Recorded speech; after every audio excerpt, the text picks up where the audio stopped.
السلام عليكم ورحمة الله وبركاته. الحمد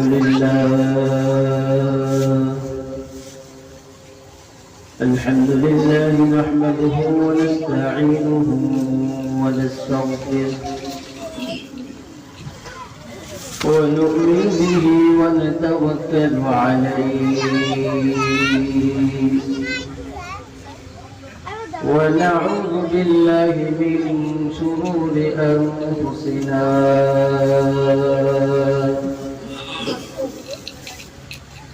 ومن سيئات أعمالنا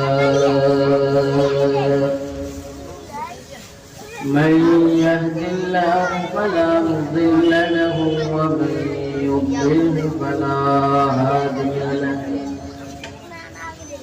ونشهد أن لا إله إلا الله وحده لا شريك له ونشهد أن سيدنا وسندنا وحبيبنا وطبيبنا وطبيب ربنا وطبيبنا وطبيب قلوبنا ومولانا محمد صلى الله تعالى عليه وعلى آله وأصحابه وبارك وسلم تسليما كثيرا أما بعد فأعوذ بالله من الشيطان الرجيم بسم الله الرحمن الرحيم الرحمن علم القرآن خلق الإنسان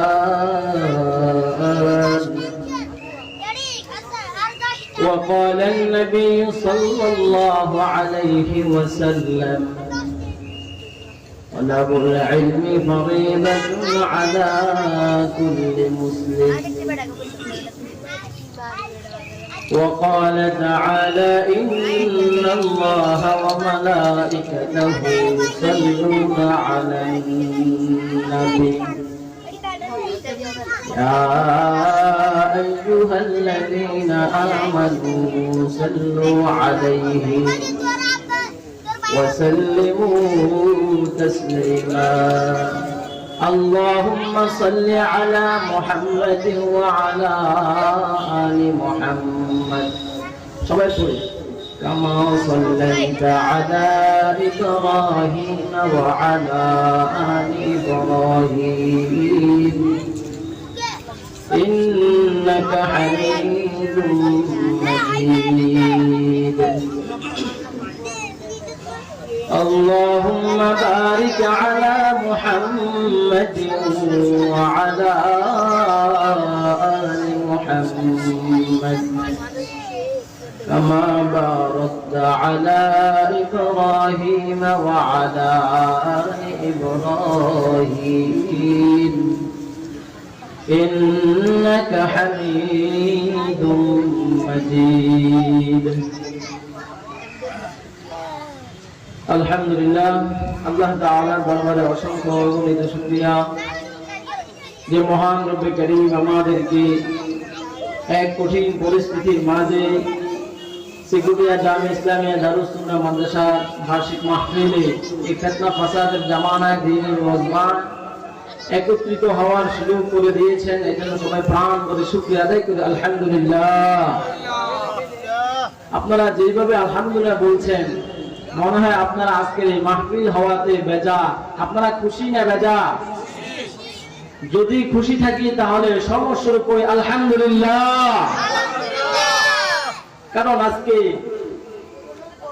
আজকে দুনিয়ার হায়াত পায়া আপনা আমি বুঝি না। দুনিয়ার এক মিনিটের একবার আলহামদুলিল্লাহ এত দাম। হাইরে মৃত্যুর পরে যখন আপনার আমার আমলনামাগুলো হাতে দেওয়া হবে, আপনার আমার হিসাবগুলো যখন দাঁড় করানো হবে, তখন যদি দেখি একটা নেকির অভাবে আপনার আর আমলনামা বাম হাতে ধরায়া জাহান্নামের রাস্তা দেখাইয়া দেওয়া হয়, তখন বুঝবেন দুনিয়ার একবার আল্লাহু আকবারের দাম। আপনার সন্তান পথ পদবি বাড়ি গাড়ি অট্টালিকা গল্প গুজব সব জিনিসের চাইতে লক্ষ কোটি কোটি গুণ বেশি দামি। সুবহানাল্লাহ, জোরে বলেন না সুবহানাল্লাহ। আজকে আপনার বাবা মা যারা কবর দেশে, ওই যে আপনার ওই দুঃখিনী মা দুঃখিনী বাবা কবরে শুইয়া বলে, হে আমার বাছুর আমার সন্তান, আজকে তুই তোর শ্বশুর বাড়ি মেহমান আমোদ করো, তুমি ভালো ভালো বিছানা ব্যবহার করো, শীতের দিনে তুমি অনেক দামি দামি জাজিম ম্যাট্রেস ব্যবহার করো। আইরে কারেন্ট বাতি আলো বাতির ব্যবস্থা আছে, কিন্তু আমি দুঃখিনী মায়ের জন্য তোমার কি একটু দয়া হয় না? আমি দুঃখী বাবার জন্য তোমার কি একটু দয়া হয় না? আমি তোমার দাদা দাদু নানা নানুর জন্য কি মায়া হয় না? আমি যে কবর দেশে ওই যে আওলাদদেরকে রেখে আসছি, তাদের দিকে তাকাইয়া থাকি, তারা কি কখনো দু একটা নেক পাঠায় কিনা? হে সন্তান, তুমি আজকে দুনিয়ার মোহে পড়ে দুনিয়ার মতো পড়ে তুমি বাবা মা ভুলে গেছো। আজকে আমি বাবা না থাকলে, বাবা যদি না আসতাম, তুমি সন্তান দূরে আসতে না, তোমার পথ পদবি গাড়ি বাড়ি দুনিয়ার মোহ তুমি চিন্তা না। আজকে সিকুরিয়া মাদ্রাসার মাহফিলে গায়া তুমি যদি ওই যে মুসলমানদের কাতারে থেকে মুসল্লিদের সাথে একবার আলহামদুলিল্লাহ বলো, যদি একবার সুবহানাল্লাহ বলো, একবার আল্লাহু আকবার বলো, একবার আস্তাগফিরুল্লাহ বলো, তাহলে হয়তো বা এই বলার দরুন আল্লাহ রাব্বুল আলামিন তোমার আর আমার আমলনামাগুলো ক্ষমা করে দিবে, অর্থাৎ গুনাহগুলো ক্ষমা করে দিবে। আর আল্লাহ রাব্বুল আলামিন ফেরেশতাদেরকে ডাক দিয়ে বলবে, হে ফেরেশতা, আমার বন্ধু কেন আমাকে ডাকে? সে কি আমার জান্নাত দেখলো? বলে না, দেখে নাই। সে কি জাহান্নাম দেখলো? জাহান্নামের ভয়ে আমায় ডাকে? বলে না প্রভু, তোমার জাহান্নামও দেখে নাই। বলে তাহলে সে কিসের ভয়ে কিসের আশায় আমাকে ডাকে? সে কিসের আশায় আমাকে ডাকে? আল্লাহ রাব্বুল আলামিন ফেরেশতাদেরকে বলে, হে ফেরেশতা, তোমরা সাক্ষী থাকো, আমার বান্দা চাইলে গল্প গুজব করতে পারতো, আড্ডা দিতে পারতো, বেহুদা সময় নষ্ট করতে পারতো। আজকে তার সময়কে সে কাজে লাগালো, তার শত স্বাধীনতা থাকার পরেও, সে যে দুনিয়ার সকল ব্যস্ততা রাখার পরেও, সে যে আমি রব্বে কারীমকে শরণার্থে একত্রিত হয়েছে। যা যা তোমরা সাক্ষী থাকো, আমি আল্লাহ তাদের পিতা মাতা নিজে সব মানুষগুলোকে ক্ষমা করে দিলাম। সুবহানাল্লাহ। আল্লাহ পারে কি পারে না? বলেন, পারে কি পারে না? আল্লাহ রাব্বুল আলামিন সব ক্ষমতা রয়েছে। আল্লাহ রাব্বুল আলামিন শুধু উসিলা খুঁজবে, বাহানা খুঁজবে আপনাকে আমাকে ক্ষমা করার জন্য। परवाज़ है दोनों का मगर एक फिजा में, परवाज़ है दोनों का मगर एक फिजा में, कल गस के जहाँ आवाज़ है शाही का दावा, कल गस के जहाँ आवाज़ है शाही का दावा। हे बंधु, दुनियाয় বাজ পাখি আর শকুন পাখি দেখতে একই রকম মনে হয়। হাইরে, বাজ পাখি আর শকুন পাখি দুইটার কালার আলাদা, একই রকম কালার। দুইটার উড়ন পাখি সব আলাদা, সব একই রকম, কিন্তু বাজ পাখি আর শকুন পাখি দুইটার রুচি ভিন্ন। ওই বাজ পাখি তালাশ করে কোথায় জীবন্ত হাঁসের বাচ্চা পাওয়া যায়, কোথায় মোরগের বাচ্চা পাওয়া যায়, কোথায় জীবন্ত তরুতাজা জিনিস পাওয়া যায়। আর শকুন শুধু মরা গান্দা পচা গান্দা খুঁজে, কোথায় মরা গোশত পাওয়া যায়, কোথায় মরা মুরগির বাচ্চা পাওয়া যায়। এমনি করে দুনিয়াতে দুই ধরনের মানুষ আছে। এক ধরনের মানুষ শুধু খোঁজ করে উঠায় গেলে আল্লাহকে পাওয়া যাবে, দ্বীন পাওয়া যাবে, ইসলাম পাওয়া যাবে, আল্লাহকে নবীকে স্মরণ করা যাবে। আর এক শ্রেণীর মানুষ আছে শুধু টিভির পর্দায় বেহায়া নাচ গান নির্লজ্জতা আর যত ধরনের অন্যায় অবিচারে লিপ্ত থাকে, যার জন্য আমরা কোন পথে থাকবো বলে আমরা নেকের পথে, সৎ পথে, দ্বীন ও ইসলামের পথে থাকতে হবে। বন্ধুরা আমার, বাবারা আমার, আমরা একটা সময় ছিলাম না, এখন আছি, আবার একটা সময় থাকবো না। কি বলেন, ঠিক কিনা? আল্লাহ রাব্বুল আলামিন জানায়া দেয়, লিকুল্লি উম্মাতিন আজাল, লিকুল্লি উম্মাতিন আজাল, ইযা জাআ আজালুহুম লা ইস্তাখিরুনা সাআতাও ওয়া লা ইস্তাকদিমুন। লিকুল্লি উম্মাতিন আজাল। হে দুনিয়ার মানুষ, তুমি যতই পথ পদবি করো, তোমার যতই পথ থাকুক না কেন, অর্থ করে গাড়ি বাড়ি থাকুক না কেন, তুমি একটা সময় ছিল, এখন আছো, আবার থাকবা না। আইরে তোমার অর্থ, তোমার পথ পদবি, তোমার গাড়ি বাড়ি, তোমার কিছুই তোমাকে ধরে রাখতে পারবে না।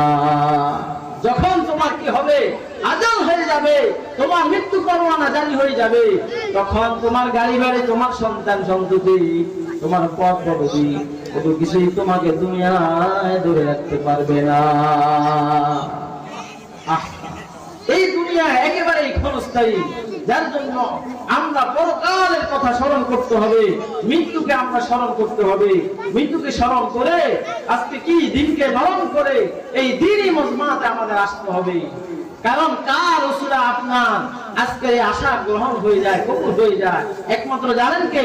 আল্লাহ জানেন। যার জন্য আমরা যারা এদিক সেদিক ঘোরাফেরা করছি, অনুরোধ করবো সবাই আমরা আজকের মাহফিলে চলে আসি। আগামী দিন এই মাহফিল থাকবে না। যাই হোক, কোরআন জানা আর না জানা দুই শ্রেণীর মানুষ কি এক হতে পারে? এটা কিসের বাগান? কোরআনের বাগান। মাদ্রাসাগুলো কিসের বাগান? কোরআনের বাগান। আপনি যদি দু চারটা সূরা জানেন, যদি উলামায়ে কেরামের সামনে পড়তে বলে, আপনার সূরা কি একেবারে অশুদ্ধ হবে, গলদ হবে, আপনার কোরআন সহি হচ্ছে না। অশুদ্ধ কোরআন জানা না জানা এক কথা। আল্লাহ রাব্বুল আলামিন আমাদেরকে বলেন, ওয়ালাকাদ যারানা লিজাহান্নামা কাসীরান মিনাল জিন্নি ওয়াল ইনস। যে আল্লাহ রাব্বুল আলামিন আমাদেরকে বলেন, দুনিয়াতে কিছু মানুষ আছে এমন, উলাইকা কাল আনআম, তারা চতুষ্পদ জন্তুর মতো। আল্লাহ তাআলা আবার বলেন, চতুষ্পদ জন্তুর মতই নয়, বালহুম আদল, তার চাইতেও নিকৃষ্ট। দুনিয়াতে মানুষ দুই প্রকার। আল্লাহ রাব্বুল আলামিন কোরআনে কারীমে বলেন, হে দুনিয়ার মানুষ, তোমরা সব আকৃতিগত সব মানুষ। আল্লাহ রাব্বুল আলামিন কোরআনে কারীমে জানায় দেন, আর রহমান আল্লামাল কুরআন খালাকাল ইনসান। আল্লাহ রাব্বুল আলামিন সকল কাজগুলোকে তরতিব অনুযায়ী করেছেন, কিন্তু সূরাতুর রহমান আল্লাহ রাব্বুল আলামিন বলেন, আর রহমান দয়াময় আল্লাহ আল্লামাল কুরআন খালাকাল ইনসান, আমি কোরআন নাযিল করেছি, মানুষ সৃষ্টি করেছি। কিন্তু দেখেন আল্লাহ তাআলা আগে বলছেন কোরআনের কথা, পরে বলছেন কি? মানুষ সৃষ্টির কথা। আল্লাহ তো সব কিছু তরতিব অনুযায়ী করেন, শৃঙ্খলা অনুযায়ী করেন। এখানে কেন আল্লাহ রাব্বুল আলামিন আগে পরে করলেন? কারণ আগে মানুষ না আগে শিক্ষা? বলেন, আগে মানুষ না শিক্ষা? আগে তো মানুষ, তারপরে শিক্ষা। কারণ মানুষ আসলেই তো শিখবে, না আসলে কোথা থেকে শিখবে? কিন্তু আল্লাহ রাব্বুল আলামিন আগে শিক্ষার কথা বলেছেন, পরে মানুষের কথা বলেছেন। মুফাসসিরিনে কেরামরা বলে, কারণ আল্লাহ তাআলা এই সূরাতে যে তারতিব অনুযায়ী বলেছেন, যে তারতিব রক্ষা করেছেন, প্রকৃত তারতিব এটাই। কারণ হে মানুষ, দুনিয়াতে মানুষ দুই প্রকার। একটা হলো জন্মগত মানুষ। জন্মগত মানুষ হওয়ার জন্য তার কোনো বৈশিষ্ট্য লাগে না, গুণ লাগে না, আদর্শ লাগে না। বাবা মায়ের ঘরে জন্ম নিলে মানুষ তাকে মানুষ বলে। আরো প্রকার মানুষ হলো গুণগত মানুষ, আদর্শগত মানুষ। কয় প্রকার মানুষ? দুই প্রকার মানুষ। একটা হলো জন্মগত মানুষ, আরেকটা হচ্ছে গুণগত মানুষ। আল্লাহ রাব্বুল আলামিন বলেন, জন্মগত মানুষগুলোর কোনো দাম নেই, আমার দরবারে জন্মগত মানুষগুলোর কোনো দাম নেই। আমার দরবারে তারাই প্রকৃত মানুষ যারা গুণগত মানুষ, যার জন্য আল্লাহ রাব্বুল আলামিন এখানে বলছেন আল্লামাল কুরআন খালাকাল ইনসান। আইরে মানুষকে মানুষের মতো দেখলেই মানুষ বলা যায় না, মানুষের হাত বা মানুষের মতো থাকলেই মানুষ বলা যায় না, মানুষের শরীরে মাংস রক্ত থাকলেই মানুষ বলা যায় না। এমনি করে নবীও মানুষ ছিল, নবীর হাত পা সব ছিল, এমনি করে নবীর শত্রু কাফেরদেরও তেমনি সবই ছিল। কিন্তু নবী হলেন সাইয়্যিদুল মুরসালিন, রাহমাতুল লিল আলামিন, শাফিউল মুযনিবিন। আর পক্ষান্তরে সাহাবারা এমনি করে নবীর বন্ধু ছিল, তারাও মানুষ ছিল। আর এক জাতির মানুষ ছিল, তারা সরাসরি রাসূলের শত্রু ছিল। কি বলে শত্রু? তারা মানুষ ছিল না? তারাও তো মানুষ, কিন্তু দুই শ্রেণীর মানুষ, তাদের মাঝে পার্থক্য কোথায়? আল্লাহ রাব্বুল আলামিন বলেন, আমার কাছে গুণগত মানুষের দাম, আমার কাছে চরিত্রগত অবয়বগত মানুষের কোনো মূল্য নেই। যার জন্য আল্লাহ রাব্বুল আলামিন বলেন আল্লামাল কুরআন খালাকাল ইনসান। তোমরা কি করো? প্রকৃত মানুষ হতে হলে তোমরা কোরআনের জ্ঞানে জ্ঞানিত হও, তোমরা কোরআনের সূত্রে আলোয় আলোকিত হও, কোরআন অনুযায়ী তোমার জীবন পরিচালিত করো, গঠন করো। তাহলেই আমার দরবারে কি প্রকৃত মানুষ তোমরা হতে পারবে। যার জন্য আল্লাহ রাব্বুল আলামিন কোরআনে কারীমে বলেন আল্লামাল কুরআন খালাকাল ইনসান। যদি তোমরা কোরআনের জ্ঞানে জ্ঞানিত হতে পারো, কোরআনের আদর্শে আদর্শবান হতে পারো, তখনই কেমন আমি আল্লাহর আদালতে তোমরা মানুষ হিসেবে বিবেচিত হবে। কারণ খায় ঘুমায় শুকুরও খায়, শুকুরও ঘুমায়, কুকুরও খায়, কুকুরও ঘুমায়, তারাও ঘর সংসার করে, তাদের মাঝে দুই দিনগত একটা যে ভাব আছে তারাও তারা করে।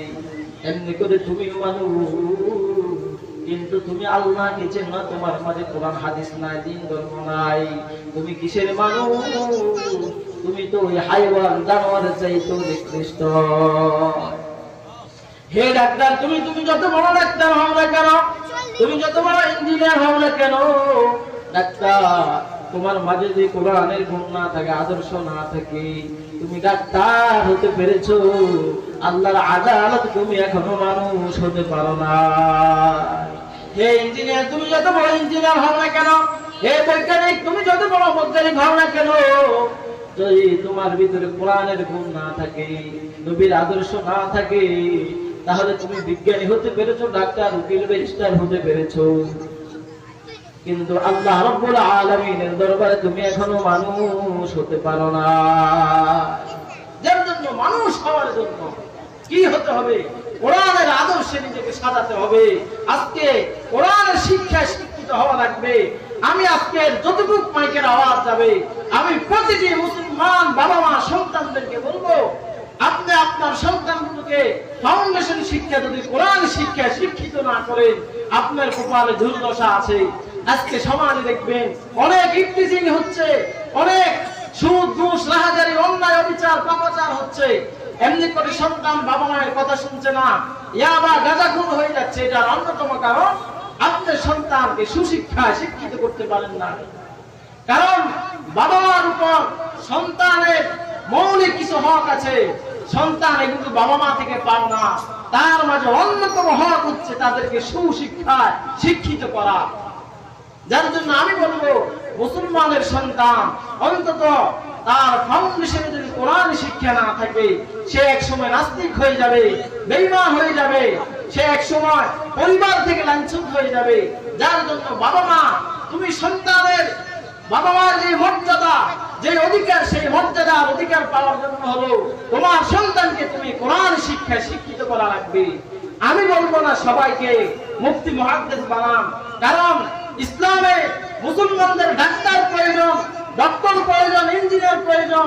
এমনি করে আজকের আধুনিক যুগে অস্ত্রের যে ঝঞ্ঝনানি, আজকে যদি বিজ্ঞানী না হয়, আপনি কি করে রকেট বানাবেন, কি করে বোমা বানাবেন, কি করে রণতরী বানাবেন? এমনি করে নিজের দেশ, নিজের ধর্ম ইসলাম সন্তান যদি ডাক্তার হয়, বৈজ্ঞানিক হয়, আবিষ্কারক হয়, তাহলে এটা আমার গৌরব। যার জন্য তবে সব কিছুর পূর্ব শর্ত হচ্ছে আমার সন্তানের ফাউন্ডেশন শিক্ষা, আমার কোরআন শিক্ষা দেওয়া লাগবে। কি শিক্ষা ভাই? সবাই বলেন কি শিক্ষা ভাই? কোরআন শিক্ষা যদি আমরা শিক্ষিত না করতে পারি, আজকে বাস্তব সত্য হচ্ছে আজকে বৃদ্ধাশ্রমে যতগুলো মানুষ দেখবেন ম্যাক্সিমাম ওরা আজকে জেনারেল বড় বড় ডিগ্রিধারী, তাদের সন্তান ফোন আসছে, বাবা তুমি তো আমেরিকাতে তোমার বাবা মারা গেছে, এখন তোমার জন্য কি আমরা লাশ রাখবো, অপেক্ষা করবো কি করবো না? সন্তান ফোনে বলে, কত আফসোসের বিষয় যে দেখো আমি তো আসতে পারছি না, আমার চাকরির ভীষণ ব্যস্ততা, কত টাকা লাগে বলো, আমি চেক পাঠাইয়া দে, চেক দিয়ে দে, তোমরা টাকা উঠাইয়া নাও। বাবার সন্তানের সম্পর্ক কি টাকার সাথে? টাকার সাথে নয়, একটা হৃদ্যতা আত্মার সাথে সম্পর্ক। কিন্তু আজকে আপনি ওই যে সন্তানকে ছোট্টবেলা কোরআন শিক্ষায় শিক্ষিত না করার দরুন আজকে আপনার যে পারিবারিক যে বন্ধন, পারিবারিক যে শান্তি শৃঙ্খলা, সেই শান্তি শৃঙ্খলা হারাইয়া গেছে। যার জন্য আমি প্রত্যেককে বলবো, আমাকে কোরআনের শিক্ষায় শিক্ষিত হওয়াই লাগবে, এর বিকল্প আমাদের নেই। যত কোরআনে কারীমে আল্লাহ রাব্বুল আলামিন বলেছেন, তুমি দুনিয়ার যতই ডিগ্রিধারী হও না কেন, যতই বড় পদ পদবী ওয়ালা হও না কেন, আমি রব্বুল আলামিনের দরবারে কোরআনের গুণে গুণান্বিত, কোরআনের আদর্শে আদর্শবান মানুষগুলোই প্রকৃত মানুষ হিসেবে বিবেচিত। যার জন্য আমার অনুরোধ থাকবে, আমরা সবাই আমাদের আগামী প্রজন্মগুলোকে অন্তত প্রাথমিক শিক্ষাটা হলো দ্বীনি শিক্ষা করবো তো ইনশাআল্লাহ। সবাই বলেন কি করবো তো ইনশাআল্লাহ? আল্লাহ পাক সবাইকে কবুল ও মঞ্জুর করে, সবাই বলেন আমিন। যাই হোক মুসলিম কেরাম, আজকে আমরা অত্যন্ত ভাগ্যবান। কেন আমরা আজকে অত্যন্ত ভাগ্যবান? এই কারণে বলবো, কারণ আজকে ফিতনা ফাসাদের জামানা, এমন এক পরিস্থিতির মাঝে আপনার সন্তান তো ঘরে আপনি ভাবতেছেন পড়তেছে, এখনকার সন্তানগুলো খুব ভাব দেখায় পড়া, আসলে পড়ার টেবিলে কি করে সেটা আপনি জানেন না। আজকে আমাদের শিক্ষা স্তরগুলো এমন বাজে একটা অবস্থানে চলে গেছে, পড়ার টেবিলে বসে বসে সন্তানগুলো গুনাহ কামাচ্ছে।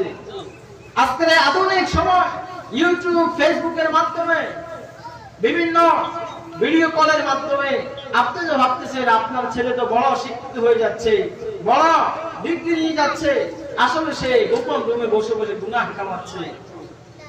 যার জন্য আজকে আমি বলবো, আজকে আমাদের রাষ্ট্রের যে সিলেবাস, সেই সিলেবাসটা আমাদের দেখে একটা জাতির মেরুদণ্ড কিন্তু শিক্ষা। আজকে যদি আমাদের শিক্ষা কলুষিত হয়ে যায়, একটা জাতি আর তার জায়গায় ঠিক থাকবে না।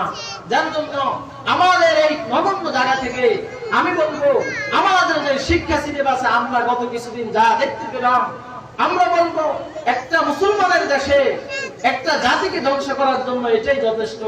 যার জন্য যারা সংশ্লিষ্ট দায়িত্বশীল আছে তাদেরকে বলবো, এই শিক্ষা সিলেবাস বাচ্চাদের হাতে আসার আগে আগে এটাকে সংস্কার করে, পরিবর্তন করে একটা জাতির মেরুদণ্ড, ওই মানের একটা শিক্ষা সিলেবাস তৈরি করে আমাদের আগামী যুব সমাজগুলোকে ধ্বংসের হাত থেকে বাঁচানোর জন্য অনুরোধ করব। কারণ আজকে এইদিকে আমাদের ধর্ম শিক্ষা কি হচ্ছে, ক্রমান্বয়ে ধর্ম শিক্ষাগুলো বাদ হয়ে যাচ্ছে, ছোট করে ফেলা হচ্ছে। আর ওইদিকে আমাদের দেশের শতকরা 95% মানুষ সন্তানগুলো স্কুল কলেজে পড়ে, আজকে তাদের দিন ধর্ম, দিন শিক্ষার হালত, যে আমাদের যে সংস্কৃতি, ইসলামের যে সংস্কৃতি, যে শিক্ষা, সেই শিক্ষাগুলো হারিয়ে যাচ্ছে। যার জন্য আজকে আমার অনুরোধ থাকবে, আমরা আমাদের প্রতিটি সন্তানকে অন্তত নুরানি তিন জামাতের যে শিক্ষা, সেই শিক্ষায় শিক্ষিত করে আমরা যাতে করে কাল কিয়ামতের ময়দানে আল্লাহর কাছে আমরা যাতে জবাব দিতে না করা লাগে, অন্তত বলতে পারি, আল্লাহ আমার চেষ্টা আমি করেছি, আমি তার প্রাথমিক শিক্ষাটা অন্তত দিন ধর্ম ইসলাম তাকে শিক্ষা দিয়েছি। দেখেন আজকে অনেক ভাবতে অবাক লাগে, অনেক মানুষ অনেক অহংকার করে। এক মাতাব্বর, সে এক রিক্সার ড্রাইভার দিয়ে রিক্সা দিয়ে যায়, আর ওই রিক্সার ড্রাইভারকে বলে, হে ড্রাইভার তোমার সন্তান কয়জন?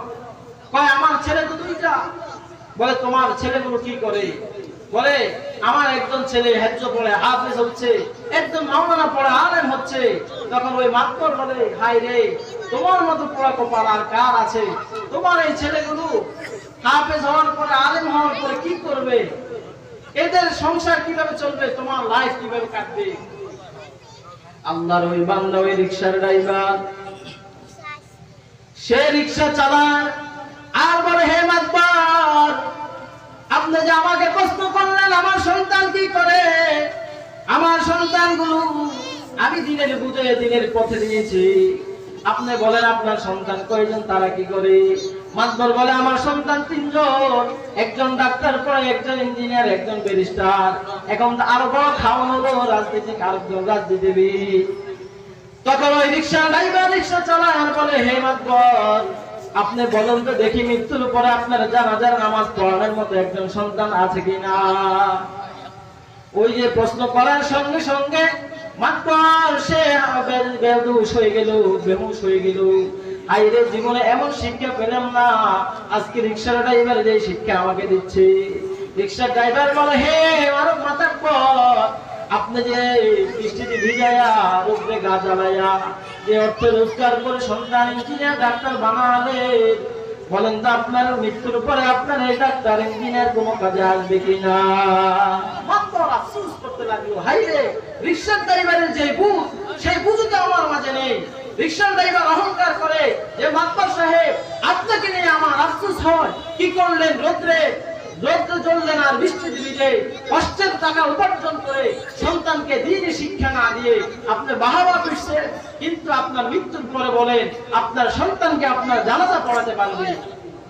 যার জন্য মুহতারাম হাজিরিন, আমার শেষ একটি কথা হচ্ছে, আমরা যদি সন্তান আলেম বানানোর চেষ্টা করব, আর যদি তা সম্ভব না হয়, অন্তত পক্ষে 3 জামাত কোরআনের শিক্ষায় শিক্ষিত করে আল্লাহর আদালতে আমরা মানুষ হিসাবে বিবেচিত হইতে চাই কি চাই না?